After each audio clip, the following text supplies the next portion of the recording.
Agora são 7h15. Vamos falar agora sobre o cenário político brasileiro. Nosso contato é com o Paulo Nicoli Ramírez, cientista político, professor da Fundação Escola de Sociologia e Política de São Paulo.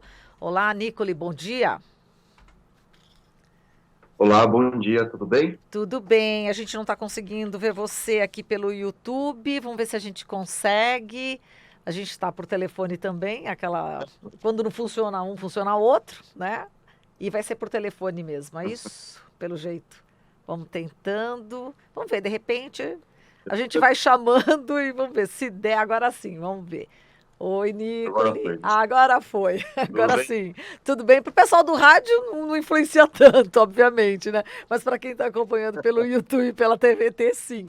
Mas vamos lá, Nicole. Vamos falar aqui sobre o cenário político brasileiro e tem tanta coisa para repercutir contigo, Nicole, mas vamos lá. Vamos falar primeiro sobre as lideranças políticas, né, da Câmara, do Senado, que já não estão reagindo aí às falas do Bolsonaro e não estão falando sobre, enfim, tudo que o Bolsonaro está falando para desviar a atenção. Aí eles querem realmente falar sobre os temas, né, da economia, da política. Parece que começam a isolar o presidente Bolsonaro. É isso, né, Nicole? Primeiro, bom dia a Bom todos. Bom dia. dia, Marilu. Bom dia aos ouvintes. O Glauco está aí também. Faz tempo que eu Também. não Bom dia, Nicolin. falava com Tá ele aqui. também. Tá aqui. Tudo bem? Tudo certo? Bom, a situação do Congresso e do Senado, né, diga-se de passagem, é uma situação de oposição. Praticamente há uma unidade dentro do Congresso e do Senado, mesmo porque agora Bolsonaro está sem partido. E tudo isso se dá porque Bolsonaro, durante o Carnaval, postou um vídeo convocando a população agora no domingo, dia 15 de março, para se manifestar contra o STF, contra o Congresso, enfim, contra os demais poderes que constituem a nossa democracia, a nossa república. E como forma de retaliação, senadores, congressistas tendem a travar qualquer projeto que o Bolsonaro leve às duas casas, né, a Câmara e o Senado. Isso por conta de uma verba de mais ou menos 30 bilhões, que está em disputa, ou seja, um valor muito irrisório, apesar de ser bilhões, mas diante do PIB, diante da arrecadação, isso mostra a falta de recursos, né, que o governo tem disponibilizado para políticas, para obras, e tudo isso vai travando a economia, né? Mas, no sentido geral, o que está em jogo não são apenas esses 30 bilhões de recursos ficam nas mãos dos congressistas e senadores, ou nas mãos do presidente. Mas sim uma disputa pelo poder mesmo, né? O Bolsonaro, vejam que na última semana, agora, né, nessa semana, anunciou que teria vencido também no primeiro turno e que houve uma fraude.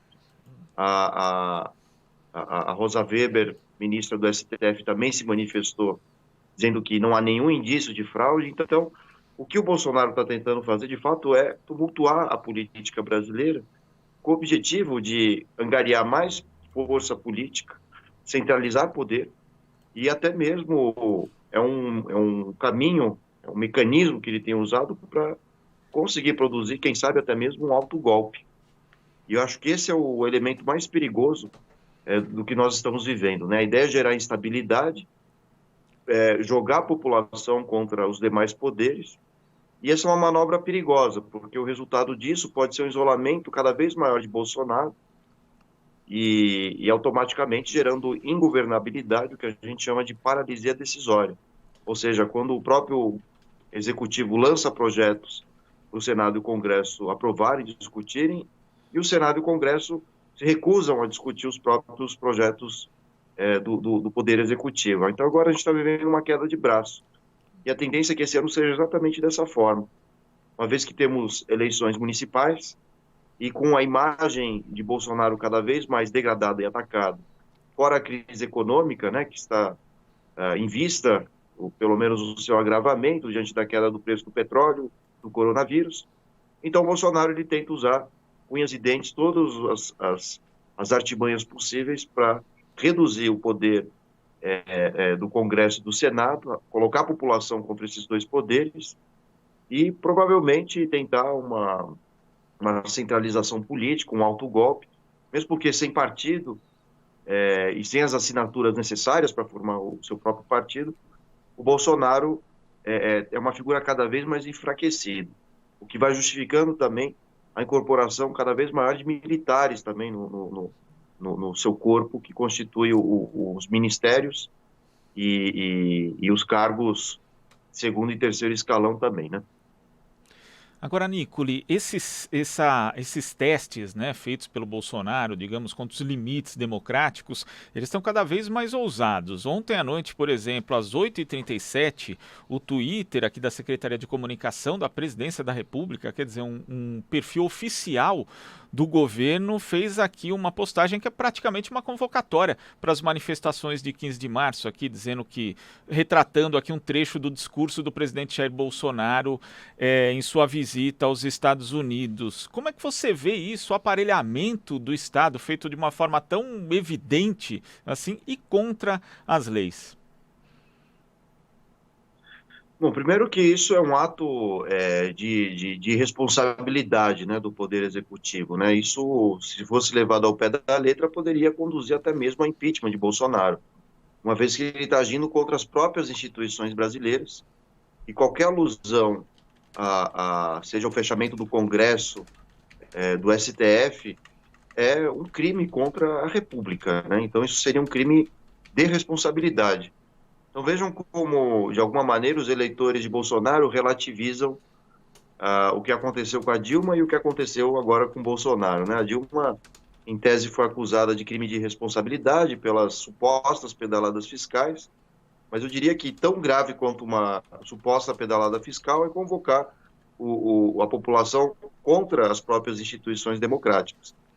E embora Bolsonaro tenha dito que a manifestação é a favor do Brasil e não contra o Congresso e o STF, a gente tem que pensar o que é, afinal de contas, ser a favor do Brasil. É ser a favor de um governo que muitas vezes se manifesta contra as próprias instituições, contra o próprio povo, contra as minorias. Então, esse ato, essa marcha, ela tem todas as características fascistas, né?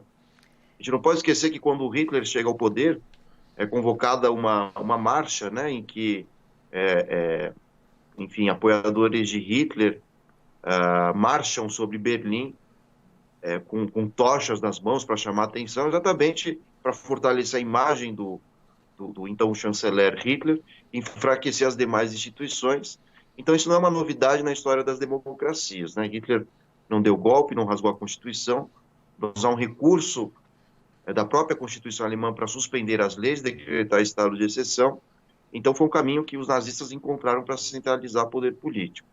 Não diferente disso, Bolsonaro convoca a população brasileira, provavelmente a gente veja nesse domingo uma certa quantidade de pessoas que vivem numa outra realidade, não conhecem os problemas do Brasil e não reconhecem instituições democráticas como o meio mais eficaz de produzir consenso. Então, Bolsonaro tenta de todo jeito desgastar as instituições políticas para que a sua imagem se sobreponha aos demais poderes. Só que, como eu disse, é uma manobra arriscada, que gera crises institucionais e que tende a isolar cada vez mais Bolsonaro. E a história do Brasil mostra que esse tipo de percurso ele não é saudável. A gente não pode esquecer de Collor convocando pessoas para saírem às ruas de verde e amarelo, e no final das contas, na década de 90, as pessoas saíram de preto. Getúlio Vargas, Jânio Quadros também tentaram fazer movimentos parecidos, tentando centralizar poder político, cada um a seu modo, mas à medida que se estabelece o conflito com o Congresso e o Senado, isso pode produzir uma espécie de isolamento político. E quando há essa tensão nesses dois vetores, né, Congresso e STF versus Executivo, a tendência é que a gente encaminhe a sociedade brasileira para um governo autoritário. Ou então, até mesmo, uma situação insustentável em que o próprio presidente é incapaz de sustentar no próprio poder.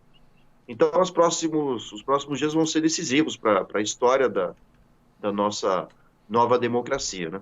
Se é que ela ainda exista, mesmo porque o que nós temos visto é cada vez mais o cerceamento de direitos individuais, de direitos de minorias e, sobretudo, um aparelhamento do Estado com militares e indivíduos absolutamente despreparados para ocuparem os cargos, né? Há quem Exatamente. chama esse governo de governo do fundão da sala, né? Aquele pessoal que não estudou, pessoal enfim, que emite mais comentários jocosos, preconceituosos, do que necessariamente políticas e intenções que, de fato, sejam benéficas para o país, né?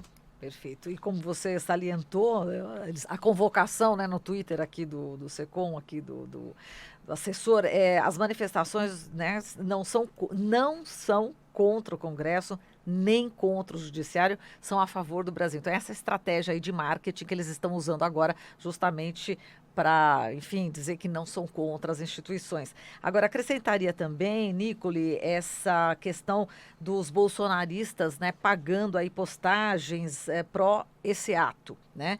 E a gente tem entre eles aquele já conhecido Luciano Hang, né, das lojas Avan, é uma denúncia que a UOL está trazendo, inclusive, tem outros empresários também convocando. A reportagem foi atrás para saber exatamente quanto que foi gasto e qual que é o público que é atingido nesse caso dessas postagens, mas não houve resposta. Então, são vários os empresários que estão engrossando aí a divulgação para esse ato, né? Então, a participação empresarial, né, também é grande, né? E é preocupante também isso, Nicole. E você acha que desta vez vai atingir mais pessoas, como estava atingindo antes, durante a campanha, ou vai ficar restrito àquela bolha, enfim, dos mais radicais, né, dos bolsonaristas mais radicais? Eis a questão, né? É uma pergunta que eu não saberia dizer a resposta, né? Tudo vai depender do que vai acontecer no dia 15. A gente não pode esquecer que as últimas manifestações convocadas a favor de Bolsonaro, elas não tiveram um grande impacto, né? Reuniram uma meia dúzia de pessoas no Rio de Janeiro. Em São Paulo, até que o volume de pessoas foi um pouco maior, mas diante de todos os fatos que ocorreram no último ano, problemas com indígenas, com as queimadas da floresta, as declarações patéticas de Damares, do ministro da Educação, entre outros membros do governo, eu acredito que indivíduos com sã consciência, ainda que bolsonaristas, evitem ir às manifestações, até por uma questão de manter uma mínima compostura e até por vergonha. Então, o dia 15 vai ser decisivo, né? Porque isso vai demonstrar, afinal de contas, enfim, quem se sobrepõe a quem exatamente, né? Ou seja, as instituições democráticas ou então o governo de Jair Bolsonaro. Mas é óbvio que as pessoas que saírem às ruas a favor de Bolsonaro são indivíduos que não têm o menor senso, né, de responsabilidade com a democracia, flertam com o autoritarismo, com o fascismo, ainda que talvez não tenham muita consciência do que seja isso. Então, são questões que a gente tem que realmente refletir, né? A situação que o Brasil vive hoje não é mais entre esquerda e direita, mas entre civilização e barbárie, ou civilidade versus Bolsonaro, né? Eu acho que esse é o ponto central de todas essas discussões. E o Bolsonaro nitidamente representa o retrocesso, a imagem do autoritarismo, e são todos elementos que nós pensávamos que havíamos superado com a ascensão da democracia no final da década de 80. Então é realmente perigoso todo esse movimento bolsonarista, porque ele põe em risco a vida da República, das instituições democráticas, e se Bolsonaro sair vencedor, ou seja, conseguir atrair centenas de milhares de manifestantes, isso é um atestado de óbito da nossa democracia, não tenham dúvidas, né? Então, por isso que é importante que as pessoas se conscientizem, não apoiem esse movimento, porque não é uma questão de direita ou esquerda, mas sim de manter as estruturas políticas que mantêm a própria esquerda e direita com a liberdade de participar da estrutura democrática brasileira. E apoiar Bolsonaro significa, de alguma maneira, exercer uma postura contra a democracia, a liberdade de expressão, a possibilidade de criticar o próprio governo, e até mesmo de criar barreiras contra as ações que muitas vezes são absurdas de Jair Bolsonaro. Então, Bolsonaro se constitui como uma figura patética, brincalhona, e com o objetivo de desviar a atenção da população. E essa é a estratégia dele, ou seja, tentar, de alguma maneira, produzir algum tipo de carisma, pela própria postura, que às vezes parece ser um tanto ingênua, tola, mas é a partir desses elementos que Bolsonaro visa estruturar uma identificação da sua própria imagem com a população, ou seja, uma visão apartada afastada dos direitos sociais, dos direitos democráticos enfim, indivíduos que não têm o menor senso de responsabilidade com a democracia tendem a sair às ruas. Isso inclui empresários, inclui, sobretudo, pessoas de classe média e que, enfim, não têm os trejeitos democráticos e defendem a todo custo reformas sem que haja diálogos e negociações com a própria sociedade, né? Nicole, em janeiro, o presidente Jair Bolsonaro disse que jamais intercederia junto a Donald Trump por brasileiros deportados. Aí, na ocasião, inclusive, ele falou que é só você não ir para os Estados Unidos de forma ilegal. No entanto, a gente teve aí, nos últimos dias, um ex-jogador de futebol, Ronaldinho Gaúcho, preso no Paraguai por portar documentos falsos, né? E o ministro do Interior do Paraguai, Euclides Acevedo, afirmou que o ministro da Justiça, Sérgio Moro, queria a libertação de Ronaldinho Gaúcho e do seu irmão Roberto de Assis Moreira. Depois, o Ministério da Justiça, em nota, disse que, na verdade, só fez contatos para saber como estava ali a situação do jogador por se tratarem, né, de dois cidadãos brasileiros. Como é que você vê essa atitude do ministro da Justiça, Sérgio Moro, Nicole?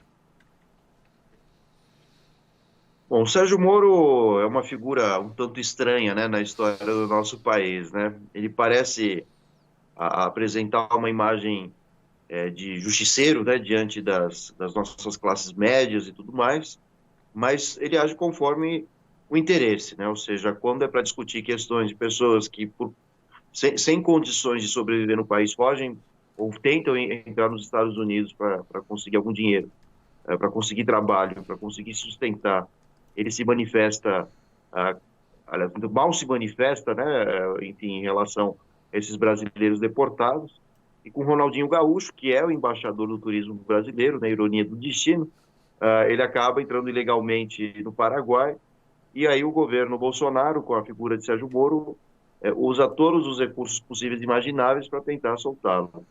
Então, isso mostra que é um governo que age apenas em função dos seus apoiadores, não um governo que representa os brasileiros, mas apenas uma parcela da população que o elegeu.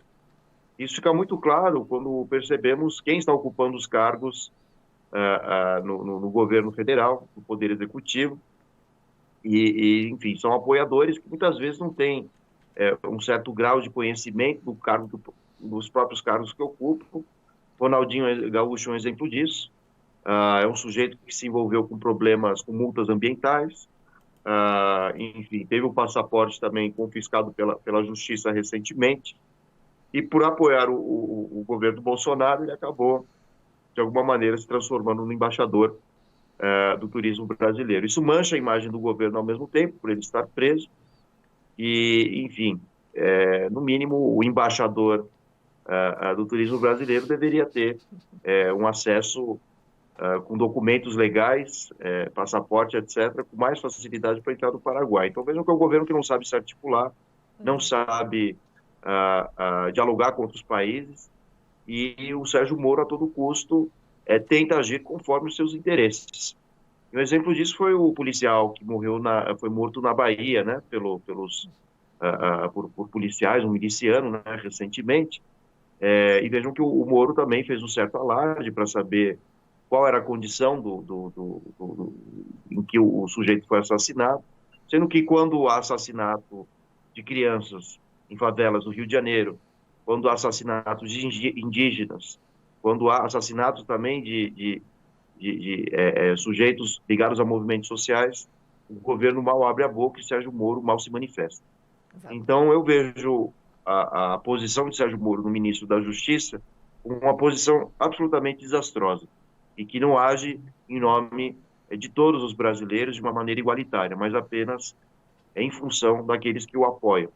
Então isso desgasta a imagem de Moro, talvez preocupado em manter o seu cargo e até mesmo alcançar a condição de ministro do STF, né, que já está para chegar o prazo para que ele seja indicado, uma vez que haverá aposentadorias, né, no STF por questão de idade, né, de alguns dos membros. Então, o Sérgio Moro parece fazer à torta direita as políticas que são de interesse de Bolsonaro, a fim de conseguir um cargo político, né? Ou então até mesmo Bolsonaro tem um projeto político visando, quem sabe, a sua eleição a presidente da República para o ano de 2022.